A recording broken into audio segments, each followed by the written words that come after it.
जो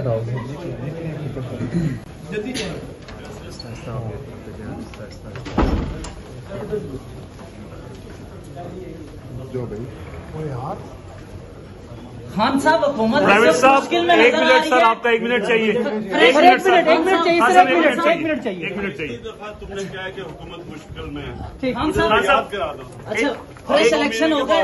हर 3 महीने के बाद अब हुकूमत मुश्किल में है, कल मुश्किल में है। खान साहब, नवाज शरीफ के हवाले से कहा जा रहा है कि वो वतन वापस आ रहे हैं, तो इस हवाले से आपका मौकफ क्या है कि नवाज शरीफ आज आ रहा है, कल आ रहा है। ये जब पहले गया था ना सऊदी अरेबिया, तब भी हम सुनते थे अब आ रहा है, कल आ रहा है, जब तक वो समझौता खान साहब एक क्वेश्चन थैंक यू खान साहब शहबाज शरीफ सर जमानती थे, शहबाज शरीफ जमानती थे सर। फ्रेश इलेक्शन करवाएंगे या ओपिया तोड़ देंगे? शहबाज शरीफ जमानती थे सर। की तकरीर नहीं होती, उसकी जॉब एप्लीकेशन होती है। मिनी बजट से क्या फायदा होगा?